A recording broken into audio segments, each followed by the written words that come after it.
won last night with LeBron and Luka out. I'm having a really hard time gauging exactly if you want to do an NBA ranking, top 100 players, where I would fit him because as a third option, historically, you have guys that are, let's say Klay Thompson was a third option on the Warriors. I don't know if when all the other guys are out, he can give you 50 by himself. There's some third options that are perfect as being the third guy. Do you know what I mean? Yeah, And there's some yeah, third options that could just kind of carry the team when other guys are out. And Austin Reaves clearly, remember last year against Boston yeah, Reaves, where he could, give you 40 or 50 and lead yeah. the team to a win. He seems like the kind of guy that if the other guys are out, you could run the same kind of offense just through him. And I have a really Yeah. hard time figuring if he was on his own team, could he be like Well, a here, top two guy? his game is predicated off the ball, on the ball. I'm sorry. So he can create his own shot. So if you have guys out with a guy who can create his own shot with unlimited touches, he's a guy who can put up numbers. The key for him is because he does the bulk of his scoring with the handle. How are you? How can you be a great third option when LeBron's out there and when Luka's out there? Because these guys also are on the ball threats. They're not Klay Thompson. Klay Thompson could have 30 points for dribbling 4 times. That Reeves can't do that.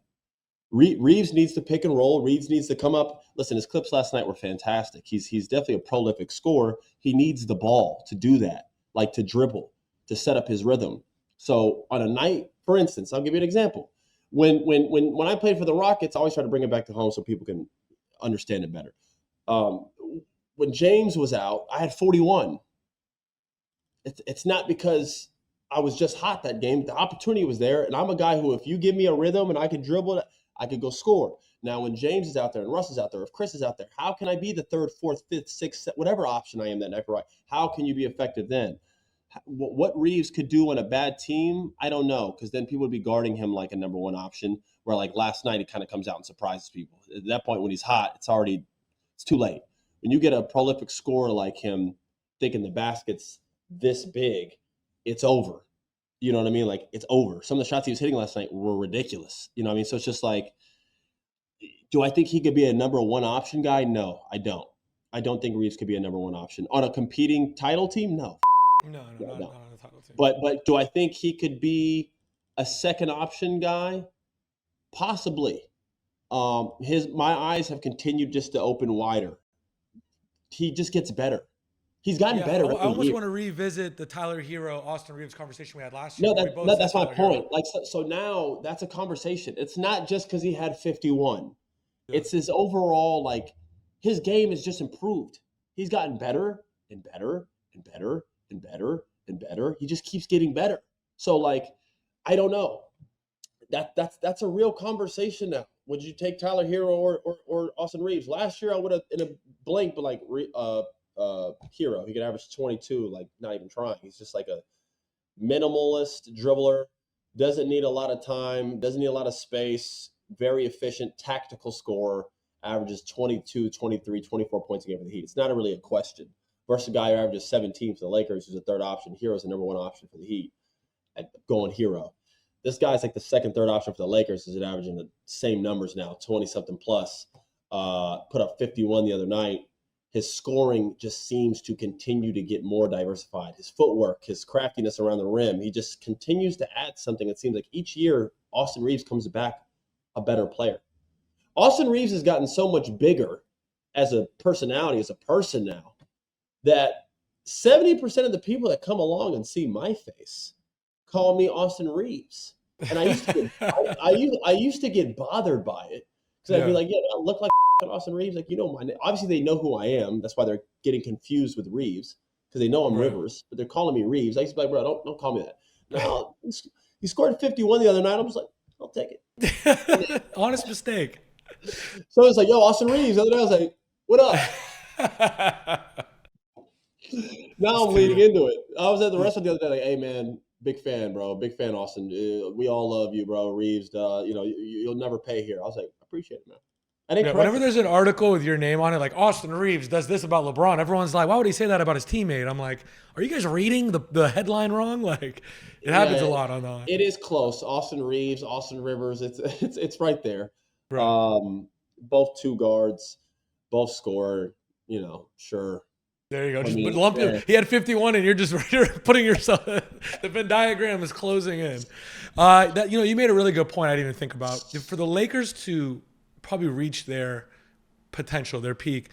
That big three isn't exactly how you would draw up if you were a GM a big three, right? Because No, they don't no. necessarily complement each other. They all I kind told of do the you, I same already thing. said what I wanted to do, and people got mad at me last year when I said it. So you know what I would do What if would you I was do? the front office of the Lakers. You know who I'm getting rid of. Oh, and you You don't know, just trade. and that's the problem. You know what? I shouldn't even word it like that. When I say get rid of, it just sounds bad. I would like to move off of this guy, and he is. First off, I'm talking about LeBron. Like speaking in Got code it. here. Um, I think LeBron James obviously is arguably the greatest player of all time. We don't need to run through the resume. Okay, we know that. To Michael or him, take your pick. Um, I think at this point in his career, he is still an unbelievable talent. Look at the numbers; they speak for himself. I think for him to continue to do this, which is what he's, in my opinion, still chasing these things, he has to have the ball in his hands a lot. I don't know if you've watched Luka.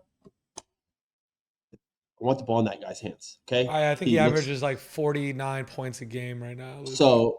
That's who I want the ball in their hands. And then if it's not him, respectfully, if I'm a guy building out the Lakers for the next 10 years, their team, their roster is not full of 15-year vets guys. Okay, so for everybody that's like Lakers have to win now, their roster doesn't even scream that.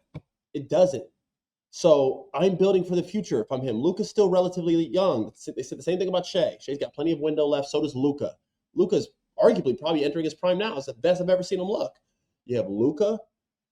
Austin Reaves is now flourishing. I want the ball in his hands. Okay? LeBron's value probably is still, I don't know where it's at because he signs these 2-3 year deals, but he has a couple years on his deal. The business he brings in, the money, everything he brings in, I'm sure you probably could get 2 to 3 good players, young players for a LeBron James, bro.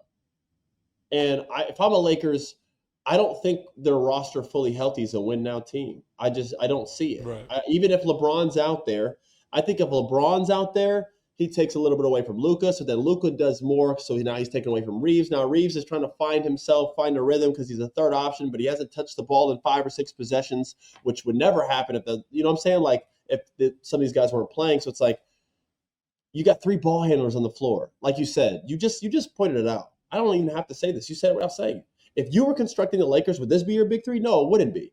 You would have Luka with Reaves, which is fine, but then my third guy would be like an Anthony Davis, whatever it is. Do you know Well, what I'm look at saying? all of LeBron's big threes that he's ever won with, right? There was the Chris Bosh or a Kevin Love type that Yep. was in there. Then you had a Kyrie Irving or a Dwayne Wade, just a guy that can I give you don't 40 mind. at any I night. don't mind another guard with LeBron, and I don't mind another guard with Luka. Just like Kyrie was put with him, just like Dwayne Wade was put with him, or Kyrie was also put with LeBron as well. They both played with Kyrie.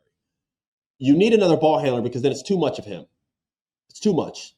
Then you get in a situation where it's like Trae Young, like you got a guy just dribbling the whole game. It's one guy controlling it. It's easier to stop. If you stop him, the game's over. To have 2 guys be able to make plays, finish games, close games, hit big shots, play make for themselves, and others, that's a skill. Especially today, you saw Nemhart, Halliburton, Jalen Williams, Shea. It's okay to have 2. I think that's a strength. So I have no problem with Reaves and Luka. I have no problem with Luka and LeBron or LeBron and Reaves. All 3 of them doesn't make sense to me because you're starting all 3 of them together as well. So you got all 3 of them starting.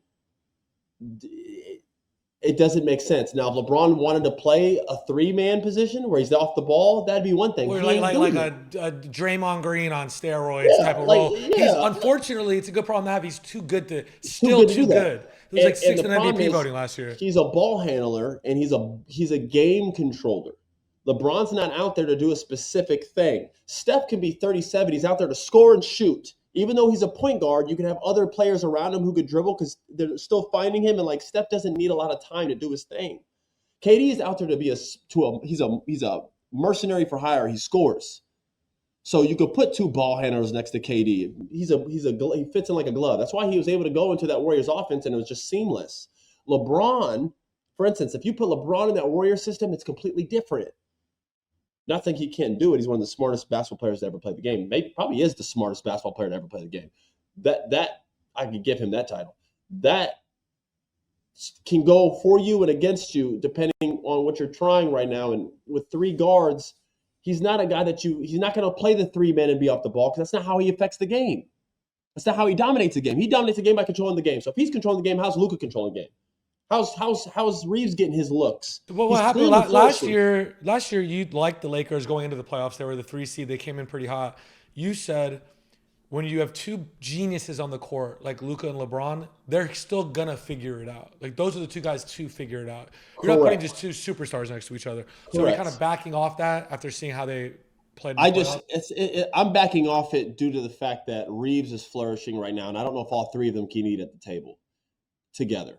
And if LeBron was willing to be or act like he is in year 23 and be like year 22, whatever it is, and be like, yo, I'm here to still dominate and hoop, but I'm going to let you guys kind of have the ball a little bit more. I'll be off the ball. When I get it, I'll make my reads, my plays, and I'll still dominate in that way. I'm going to be more straight line drive, quick decision. I'm going to dominate the NBA in a whole different way, like because that's what he can do too. LeBron could be a straight line driver tonight or a spot shooter and still average 23 because that's how fucking good he is still. So if he was willing to do that, I could see them working.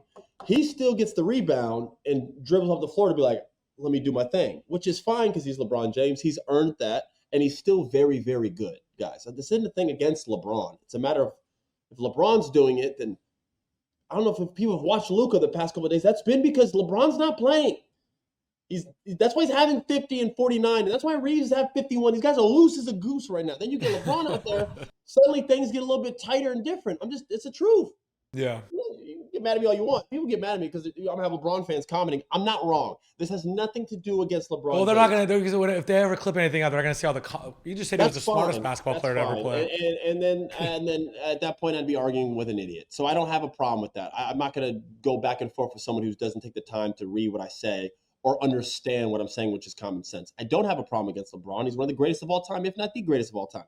He's great. And even at year 29, he's still going to be unbelievable at basketball because that's how gifted and good this guy is and brilliant he is. My thing is, LeBron, if you are this good at basketball, which you are, if you are this mentally elite at knowing and controlling the game, which you are, can't deny any of those things, can't argue those things, I would like him to challenge himself to dominate off the ball a little bit more and sacrifice some of the attention on the ball to give to Reaves, to give to Luka.